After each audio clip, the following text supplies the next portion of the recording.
और हमें ऐसे भी लगता है कि जैसे जिस दौर से हम निकल रहे हैं, पूरी ह्यूमैनिटी एआई का हुआ है, तो उसमें कुछ लोग ये मानते हैं कि ये चीज़ें जिनको हमने बहुत देर तक ये सोचते रहे कि ये ख़त्म हो जाएंगी, अब ये वापस आ रही हैं, वापस बिल्कुल। आएंगी, क्योंकि ह्यूमैनिटी के पास टाइम होगा। ये ये झूठ होगा कहना मेरी तरफ से, कोई बहुत बड़े विजन और ड्रीम के का नतीजा है ये। और आज भी मुझे नहीं पता कहाँ जाएगा। बहुत जल्द हम लोग रेख्ता पंजाबी लॉन्च करने वाले हैं।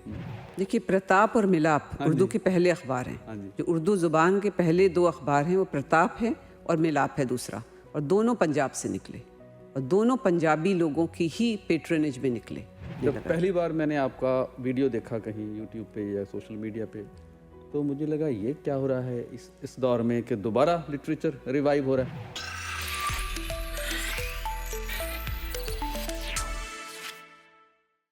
ਹੁਣ ਅਸੀਂ ਗੱਲਬਾਤ ਕਰਾਂਗੇ ਜਿਨ੍ਹਾਂ ਲੋਕਾਂ ਦਾ ਇੰਟਰਸਟ ਇੰਡੀਅਨ ਲਿਟਰੇਚਰ 'ਚ ਹੈ, ਉਹ ਇਸ ਚੀਜ਼ ਤੋਂ ਵਾਕਿਫ ਨੇ ਕਿ ਰੇਖਤਾ ਫਾਊਂਡੇਸ਼ਨ ਨੇ ਪਿਛਲੇ ਕੁਝ ਸਾਲਾਂ ਤੋਂ ਇੰਡੀਅਨ ਲਿਟਰੇਚਰ ਨੂੰ ਮਾਡਰਨ ਟਾਈਮ 'ਚ ਉਹਦੀ ਰਿਵਾਈਵਲ 'ਚ, ਉਸਦੀ ਪ੍ਰਮੋਸ਼ਨ 'ਚ, ਖਾਸ ਕਰਕੇ ਜਿਹੜੇ ਮਾਡਰਨ ਸਾਡੇ ਡਿਜੀਟਲ ਪਲੇਟਫਾਰਮ ਨੇ ਉਹਨਾਂ 'ਤੇ ਪ੍ਰਮੋਟ ਕਰਨ 'ਚ ਕਾਫੀ ਵੱਡਾ ਯੋਗਦਾਨ ਪਾਇਆ। ਅਤੇ ਔਰ ਕਈ ਤਰ੍ਹਾਂ ਦੀਆਂ ਇਵੈਂਟਸ ਇਹਨਾਂ ਵੱਲੋਂ ਇੰਡੀਆ 'ਚ ਕੀਤੀਆਂ ਜਾਂਦੀਆਂ ਨੇ। ਬਹੁਤ ਸਾਰੇ ਇਹਨਾਂ ਨੇ ਪਲੇਟਫਾਰਮ, ਡਿਜੀਟਲ ਪਲੇਟਫਾਰਮ ਕ੍ਰੀਏਟ ਕੀਤੇ ਨੇ। ਅਤੇ ਹੁਣ ਪਹਿਲੀ ਵਾਰ ਇਹ ਕੈਨੇਡਾ 'ਚ ਰੇਖਤਾ ਦੀ ਟੀਮ ਆ ਰਹੀ ਹੈ ਅਤੇ ਸੈਪਟੈਂਬਰ 'ਚ ਇੱਕ ਵੱਡੀ ਇਵੈਂਟ ਇੱਥੇ ਮਿਸਾਗਾ 'ਚ ਕਰ ਰਹੇ ਨੇ। ਅਤੇ ਰੇਖਤਾ ਫਾਊਂਡੇਸ਼ਨ ਦੀ ਜਿਹੜੀ ਫਾਊਂਡਰ ਨੇ, ਜਿਹੜੀ ਟੀਮ ਇਸ ਦੇ ਪਿੱਛੇ ਹੈ ਸਾਰੇ ਪ੍ਰੋਜੈਕਟ 'ਤੇ, ਉਹਨਾਂ ਦੀ ਤਰਫ ਤੋਂ ਸੰਜੀਵ ਸਰਾਫ ਜਿਹੜੇ ਕਿ ਫਾਊਂਡਰ ਨੇ, ਉਹ ਸਾਡੇ ਨਾਲ ਸਟੂਡੀਓ 'ਚ ਨੇ। ਸੰਜੀਵ ਜੀ, बहुत बहुत स्वागत आपका। बहुत बहुत शुक्रिया, धन्यवाद। ਜਿਹੜੇ ਇਸ प्रोजेक्ट के पीछे एक बड़ा बड़ा नाम है। हुमा जी, बहुत बहुत स्वागत आपका। आदाब शमील।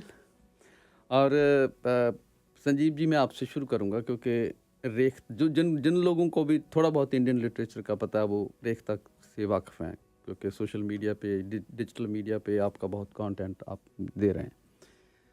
तो कैसे शुरुआत कैसे हो, क्योंकि आपने 2013 में मेरा ख्याल है शुरू किया जी। और इतने थोड़े समय में, और जो जगह आप रेख्ता की है वो बहुत हमेशा नहीं होते, बहुत कभी कभी ऐसा होता है। तो शुरुआत कैसे हुई?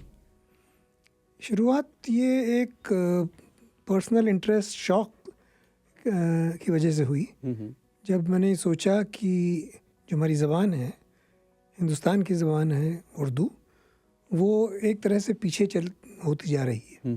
ख़ास तौर से पार्टीशन के बाद, तक़सीम के बाद उर्दू का मकाम सिर्फ सिनेमाज में रह गया था।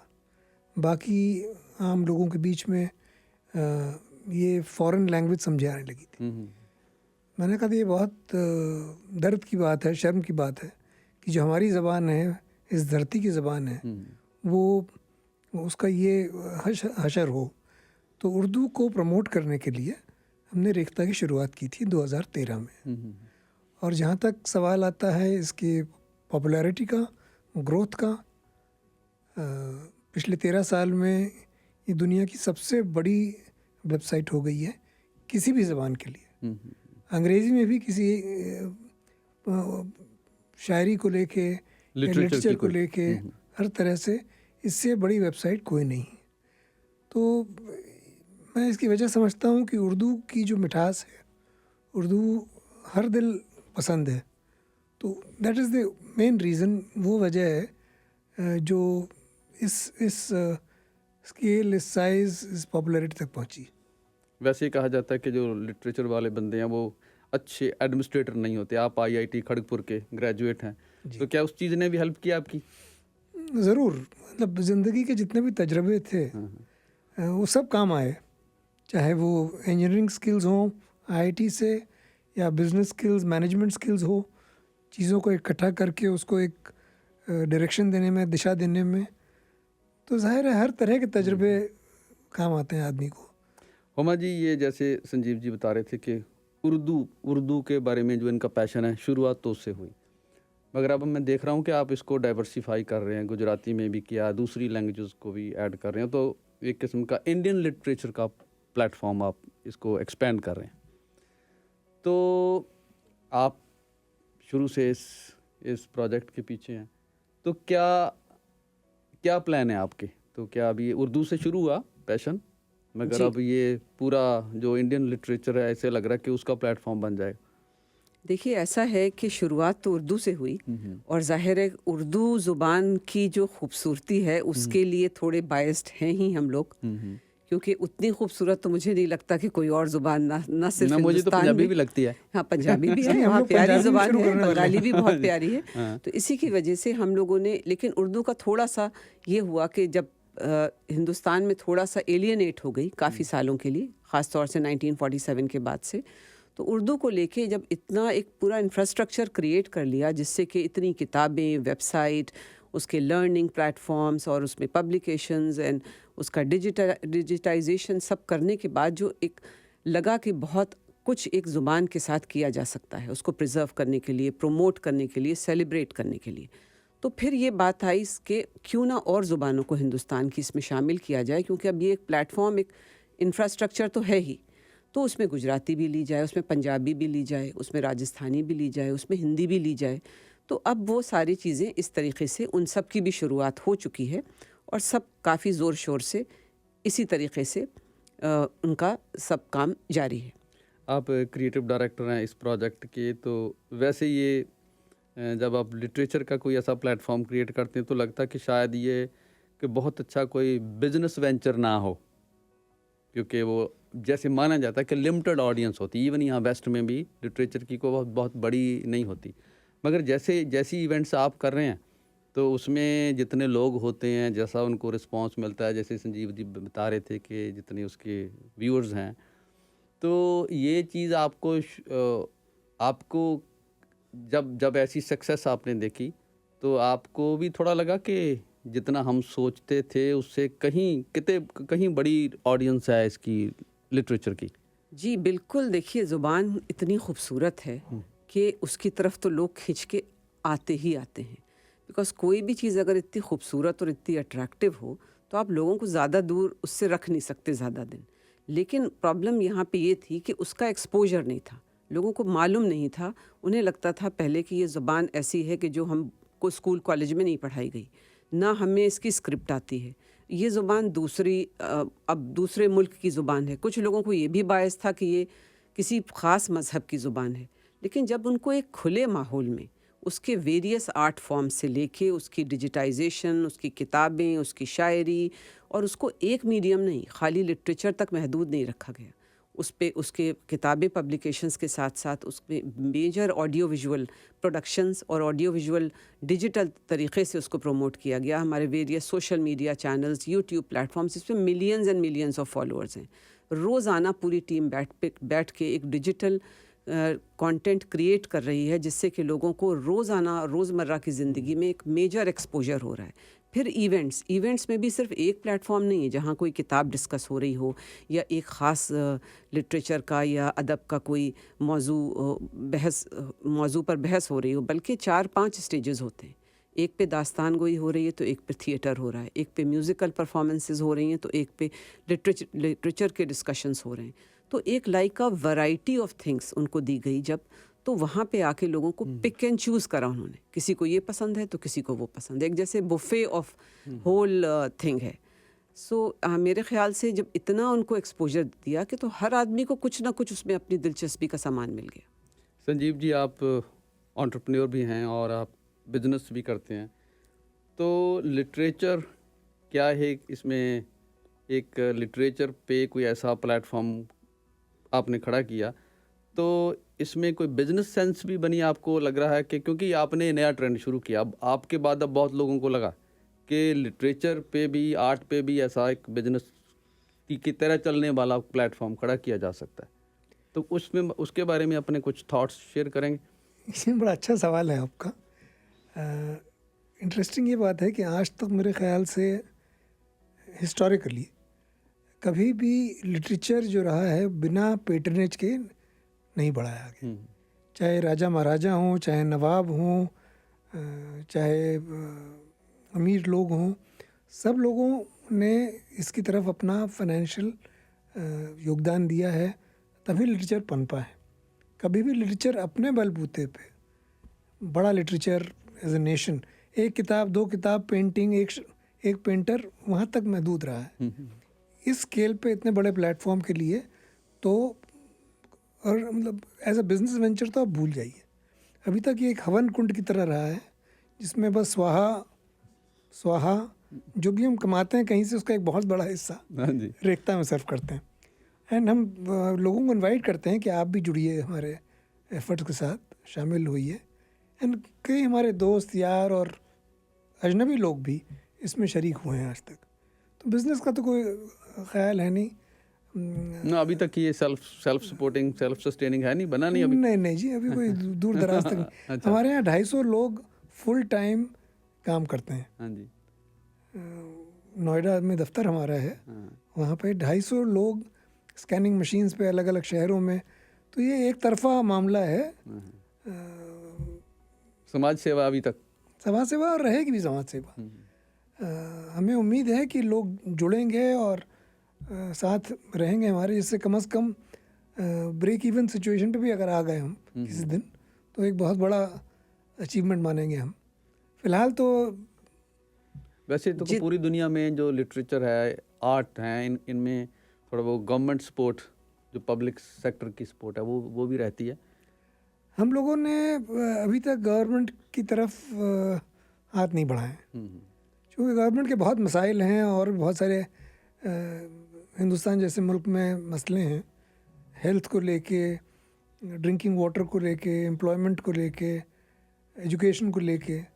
तो आर्ट प्रायोरिटी में नहीं आता है, तो हम अपने बूते पे जितना कर पाते हैं करते हैं।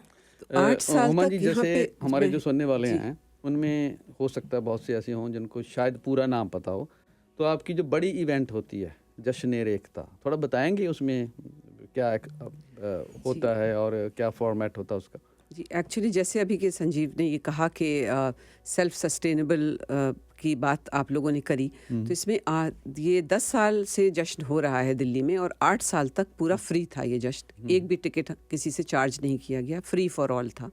2 साल से इसमें टिकट्स करे हैं हम लोगों ने, और लेकिन साल में एक बार जश्न के या 2 बार किसी इवेंट्स के टिकट्स के ऊपर जो 250 लोगों का पूरा साल जो 365 दिन काम करते हैं, जो हम लोग के परमानेंट एम्प्लॉयज़ हैं, और जैसे कि मैंने बताया कि खाली इवेंट्स ही नहीं कि इसमें 18 वर्टिकल्स हैं हम लोगों के रेख्ता फाउंडेशन के। 18 वर्टिकल्स पे लोग साल भर जो काम कर रहे हैं, तो उस हिसाब से इवेंट्स के खाली टिकट्स ही is the only thing that we get to have some kind of a support system from the audience.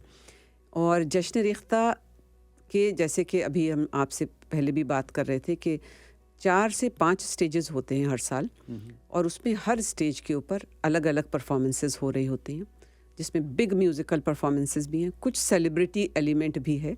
उसकी वजह ये भी रखी गई है कि अपकमिंग आर्टिस्ट के लिए जो लोग आते हैं, कुछ लोग ऐसे हैं कि जो अभी उर्दू की खुशबू से नावाकिफ़ हैं, जब तक कि वो उसकी हवा में सांस नहीं लेते उनको पता नहीं चलता कि ये क्या चीज़ है और कैसे उसको पूरा इम्बाइब किया जाए। तो वो कुछ कभी कभी ऐसे भी लोग हैं जो कि एक सेलिब्रिटी क्वेश्चन को देख के उस माहौल में आ जाते हैं, लेकिन जब वो आ जाते हैं उस एक हुक को लेके, तो फिर उनको बहुत सारी और चीज़ें देखने को मिलती हैं, सुनने को मिलती हैं।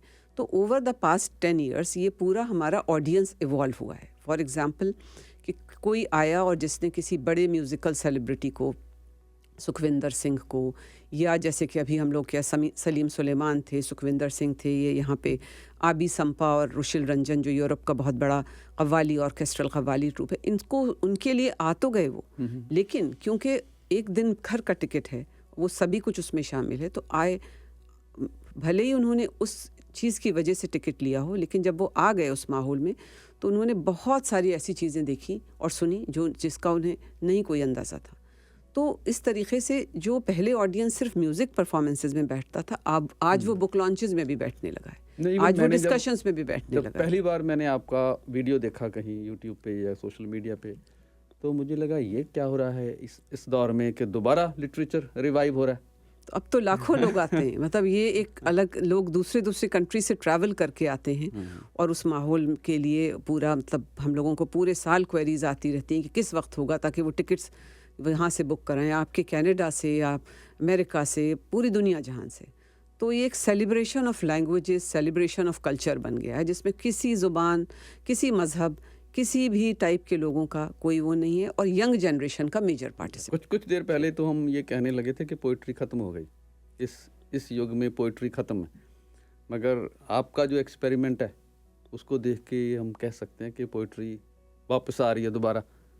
पूरा रिसर्जेंस है, मेजर रिसर्जेंस। और शमील इसीलिए हमने जो हिंदुस्तान की दूसरी ज़बानें हैं, गुजराती है, हिंदी, खुद हिंदी है, राजस्थानी है, पंजाबी और है। हम आपको हमें खुशी होती है क्योंकि आपने पंजाबी का जिक्र किया, बहुत जल्द हम लोग रेख्ता पंजाबी लॉन्च करने वाले हैं, जिसमें ऑडियंस बहुत बड़ा है, लिटरेचर बहुत रिच है, बहुत पुराना लिटरेचर है, और सरहद के दोनों पर पंजाबी बोलने वाले बिल्कुल हैं मौजूद हैं। चाहे वहाँ पर पंजाबी उर्दू में लिखी जाए और यहाँ पे गुरमुखी में लिखी जाए, लेकिन बोलते वक्त तो एक ही ज़बान बन जाती, जैसे हिंदी और उर्दू। बिल्कुल। और आपका यहाँ आपके आने की वजह भी यही है कि आप अब इसको कनाडा में लॉन्च कर रहे हैं। जी, तो ये नेक्स्ट स्टेप है आपका। जी, हम इंडिया के बाहर यूके में कर चुके हैं, दुबई में कर चुके हैं। अब चूंकि कनाडा में इतनी बड़ी तादाद में एक साथ रहने वाले लोग साउथ ईस्ट एशिया के हैं, तो मेरे ख्याल से बहुत फर्टाइल ज़मीन है जहाँ पर रेख्ता का प्लांट लगाया जा सकता है। हुमा जी बताएंगे जो कनाडा में आपके प्लान्स हैं, कब क्या हो रहा है, तो कब हो रहा है? जी, इत्तेफाक से हम आज आपसे इस वक्त बात कर रहे हैं, और अभी अभी हमने इसका एक पोस्टर लॉन्च किया है यहाँ के प्रोग्राम्स का, और टिकटिंग भी जस्ट नाउ ओपन हुई है जब मैं आपसे बात कर रही हूँ इसी बीच में। ये हम 19 और 20 सितंबर, 19 और 20 सितंबर, which is a Saturday and Sunday, कर रहे हैं ये शाम रेख्ता का programme at living arts theatre Mississauga में। और इन दोनों दिनों में एक एक मुशायरा होगा, पहले 1.5 घंटे का, फिर आधे घंटे का एक ब्रेक है, और उसके बाद हमारा एक ग्रैंड म्यूज़िकल थिएट्रिकल शो है जिसका नाम है रंग और नूर, उर्दू शायरों के फिल्मी शाहकार। इसके अंदर डांस है, इसके अंदर पोइट्री है, सिनेमैटिक स्टोरी टेलिंग है, और बहुत सारी चीज़ें हैं, और जिसके लिए हम तकरीबन 25 आर्टिस्ट्स इंडिया से लेके यहाँ आ रहे हैं सितंबर में इंशाल्लाह, ऑन दी 19th मेरे एंड ख्याल आपने 20th। इसको डायरेक्ट किया? जी, मैंने ही ये लिखा है पूरा, और मैंने ही डायरेक्ट किया है।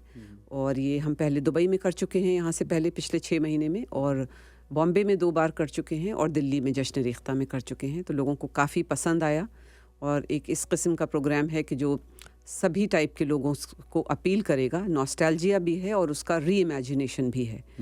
और जहाँ जैसे कि रेख्ता का एक मकसद है कि ट्रेडिशनल और मॉडर्न दोनों चीज़ों को साथ में लेके चलना, एक कंटेम्प्रेरी री इमेजिनेशन भी हो और एक पुराना ट्रेडिशन भी कायम रहे।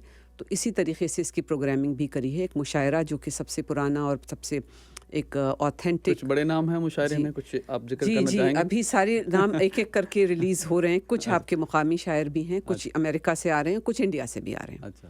तो ये मतलब आपके यहाँ के तो जो बड़े नाम हैं वो हैं ही, कुछ हिंदुस्तान से भी आएंगे लोग। अब ये सब आप लोगों को जब आप उसके ऊपर जाएंगे हमारे इसके ऊपर हमारे जो वेरियस चैनल्स के थ्रू हम लोग प्रमोशंस कर रहे हैं, करेंगे आज से शुरुआत, तो सब आप लोगों को उसमें देखने के लिए पर्दा मिलेंगे। धीरे धीरे आहिस्ता आहिस्ता पर्दा उठेगा। जी सस्पेंस जी, ये है। और रेख्ता इंटरनेशनल कल्चरल इवेंट्स जो हमारा वो है, जिसका ईमेल हमने दिया हुआ है rekhtainternationalculturalevents.com पे लिख के कोई भी अगर क्वेरी है तो पूछ सकते हैं। और टिकट मास्टर पे इसके हमारे टिकट्स लाइव जस्ट नाउ आपसे बात करते करते हो गए हैं। मुझे कुछ आ रहे हैं क्वेश्चन को, आपकी जो वेबसाइट है जी rekhta.org जी, वो तो rekhta.org हमारा एक लिटरेचर और कल्चर का वेबसाइट है, जो सबसे बड़ा वेबसाइट है पूरे वर्ल्ड में उर्दू का सबसे बड़ा और किसी भी ज़ुबान का सबसे बड़ा वेबसाइट है rekhta.org। लेकिन इस इवेंट से रिलेटेड जो क्वेरीज़ हैं उसको rekhtainternationalculturalevents.com के ऊपर लिख के पूछा जा सकता है। और एक लाइक ईमेल है जिसके ऊपर कुछ भी अगर क्वेरी है तो लिख के पूछ सकते हैं लोग। संजीव जी, जब आपने 2013 में इसको शुरू किया तो उस वक्त आपका एक ड्रीम होगा, तो अब कुछ साल बाद अब जहाँ पहुँच गए हैं, इसके आगे क्या ड्रीम है आपका? जी, ड्रीम तो तब भी नहीं था। हाँ? एक सफ़र पे निकल पड़े थे और रोज़ शमील नई दिशाएं दिखती थी। एक बार कदम बढ़ाइए आगे तो रोज़ नए, छोटी सी वेबसाइट का इरादा था उसके बाद वो बढ़ते बढ़ते 50 शहरों से लेकर 5,500 शहर हो गए। ये डिजिटल स्कैनिंग और प्रिजर्वेशन का प्रोजेक्ट 3 लाख किताबें आज तक स्कैन करके महफूज कर ली गई हैं, जो अदरवाइज़ दिमाग और आग और पानी की नज़र हो रही थी, तो खो जाती है हमेशा के लिए, वो प्रिजर्व की। फिर लर्निंग के प्रोग्राम शुरू हुए, फिर पब्लिकेशन शुरू हुआ। तो ये झूठ होगा कहना मेरी तरफ से कि कोई बहुत बड़े विजन और ड्रीम का नतीजा है ये। और आज भी मुझे नहीं पता कहाँ जाएगा। वो गालिब का एक शेर है, रौमे है रक्श उम्र कहाँ देखी है तुम्हें, न हाथ बाग पे है न पा है रकाब में। चले जा रहा है वक्त का घोड़ा और रेख्ता का घोड़ा, और कहाँ ले जाता है सबको हमें देखते। पंजाबी का कभी इरादा नहीं था, गुजराती का कभी इरादा नहीं था, ये भी हुआ और बढ़ते जा रहा है। और हमें ऐसे भी लगता है कि जैसे जिस दौर से हम निकल रहे हैं, पूरी ह्यूमैनिटी एआई का हुआ है, तो उसमें कुछ लोग ये मानते हैं कि ये चीज़ें जिनको हमने बहुत देर तक ये सोचते रहे कि ये ख़त्म हो जाएंगी, अब ये वापस आ रही हैं, वापस आएंगी, क्योंकि ह्यूमैनिटी के पास टाइम होगा। बिल्कुल बिल्कुल। और जज्बात और इमोशंस वो तो जब तक कि इंसान ज़िंदा है तब तक वो कायम है, और उनको टैप इन करने का इससे ज़्यादा बेहतर कोई तरीक़ा नहीं। और मैं अगर अपने पंजाबी के कॉन्टेक्स्ट में बात करूं तो हमारी जो ट्रेडिशन में गुरबानी है, सूफियाना सिलसिला है, उससे पहले की हमारी बहुत बड़ी ट्रेडिशन है जी। मगर इस दौर में हम निकल रही हैं पॉप कल्चर से, बहुत शैलो है और उससे हम परेशान भी हैं। इसमें ड्रग कल्चर है, वायलेंस है, गैंग कल्चर है। तो हमें भी लगता है कि हमारा जो रियल ट्रेडिशन है उसके रिवाइवल का टाइम है। बिल्कुल। और अभी रेख्ता में एक चीज़ जो मैंने आपको 18 वर्टिकल्स बताया, उसमें से एक वर्टिकल सूफ़ी नामा भी है, जिसमें बहुत सारा सूफ़ी लिटरेचर जो है वो प्रिजर्व किया है, और बहुत कुछ उसके अंदर म्यूज़िकल चीज़ें हैं। सूफ़ी नामा के ही नाम से है, सूफ़ी नामा बाय रेख्ता। और उसमें ये सारी चीज़ें जो सूफिया कराम का सारा कलाम है उसको गा के और कव्वाली के फॉर्म में और पंजाबी में बहुत कुछ है उसमें, ऑलरेडी ये चल रहा है और काफ़ी पॉपुलर हो रहा है। तो संजीव जी, साढ़े सुनने वालियां दे कुछ कमेंट्स ने, काफ़ी एक्साइटेड ने जिन्हां दा इंटरस्ट है उर्दू लिटरेचर च। कई लोग तो वाकिफ ने तुहाडी इवेंट तो आखिर में कुछ और आप ऐड करना चाहें, मैसेज देना चाहें हमारे? मैं तो सिर्फ इतना कहना चाहूँगा कि हमें बहुत खुशी हो रही है कि कनाडा में हमने पहला कदम उठाया, पहला कदम ले रहे हैं। एंड हमें पूरा यकीन है कि यहाँ पे जो बाज़ौक़ ऑडियंस है, शौकीन ऑडियंस है, वो पूरी शिरकत करेगी और हमारा हौसला बढ़ाएगी, ताकि हम यहाँ पर हर साल आ सकें और हर साल बेहतर से बेहतर प्रोग्राम कर सकें और लोगों को जोड़ सकें। अच्छा, ये आपका जो एनुअल फीचर होगा अभी है? आप आएंगे, शामिल होंगे, आपका ऑडियंस अच्छा। शामिल होगा तो इंशाल्लाह अच्छा, तो फिर हौसला अफजाई होगी, फिर उसी हिसाब से आगे की इंशाल्लाह प्लानिंग होगी। तो सबका इंतज़ार रहेगा बहुत 19 और 20 सितंबर को। एंड यहाँ का जितना सुना था, इतना डिसर्निंग ऑडियंस है, इतने सारे Hindustan, Pakistan, south Asian communities के लोग मौजूद हैं यहाँ। तो उम्मीद यही है कि अच्छा रिस्पॉन्स रहेगा और सबसे मुलाकात होगी। We are very excited for this Canada chapter. हमारे सुनने वाले कई लोग आपको वेलकम कह रहे हैं जी, हम लोगों को भी पहले से ही इंतज़ार कर रहे थे आपकी। अरे वाह नहीं, यहाँ पे तो शौकीन ऑडियंस है, ये सब हम सुनते ही आए थे, लेकिन अब एक्सपीरियंस पहली बार करेंगे यहाँ। एक बार दोबारा बता सकें कि टिकट्स कहाँ से मिलेंगी और किसी ने और इन्फॉर्मेशन लेनी हो तो कैसे कांटेक्ट किया ये जा सकता है 19 और 20 सितंबर, 19 और 20 सितंबर 2026 सैटरडे और संडे को लिविंग आर्ट्स थिएटर मिसिसागा में 2 इवनिंग्स का प्रोग्राम है। और इसके टिकट्स हैं अवेलेबल टिकट मास्टर के ऊपर, और सारी इन्फॉर्मेशन और सारी चीज़ें भी अवेलेबल हैं टिकट मास्टर के ऊपर। शाम रेख्ता के नाम से इसका टाइटल है इवनिंग का, और जो कि शुरुआत होगी, पहले 1.5 घंटे का मुशायरा होगा जिसमें हिंदुस्तान, पाकिस्तान और यूएस के और कनाडा के जो लोकल शोरा हैं वो उसमें शिरकत करेंगे। 1.5 घंटे का मुशायरा है और उसके बाद 20 मिनट्स का ब्रेक है, और फिर उसके बाद ये ग्रैंड म्यूज़िकल थिएट्रिकल शो है जिसमें कि हिंदुस्तान से तकरीबन 25 आर्टिस्ट्स आ रहे हैं जो कि काफ़ी वेल नोन, रिनाउंड और बहुत टैलेंटेड आर्टिस्ट्स हैं। इस शो का नाम है रंग और नूर, उर्दू शायरों के फिल्मी शाहकार। इसके अंदर poetry, dance, drama, cinematic story telling, it's like a multimedia show जो कि मैंने खुद लिखा है और डायरेक्ट किया है। कुछ लोग पूछ रहे हैं ये जो मुशायरा है सिर्फ जो ये इवेंट है इसमें सिर्फ ये उर्दू का है और इसमें दूसरी लैंग्वेजेस के तो नहीं है कुछ? नहीं, ये अच्छा। मुशायरा उर्दू का होगा, पूरा उर्दू ज़ुबान का मुशायरा है। और शो तो खैर जो कोई भी हमारी जो कि हिंदुस्तानी, पाकिस्तानी, उर्दू, हिंदी, पंजाबी समझता है, वो सभी समझ सकते हैं इस शो को, बिकॉज इसके अंदर एक काइंड ऑफ सभी के मतलब का कुछ ना कुछ है।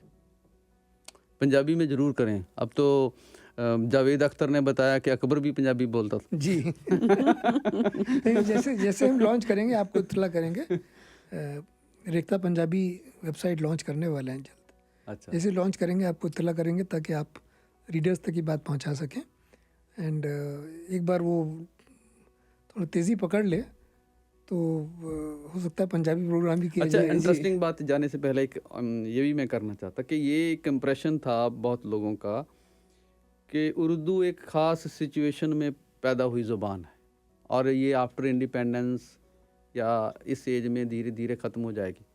मैं पंजाब से हूँ, पंजाब में पहले हमारे जो ग्रैंड पेरेंट्स थे उनकी एज में वो उर्दू के अखबार होते थे, जी तो धीरे धीरे वो बंद हो गए।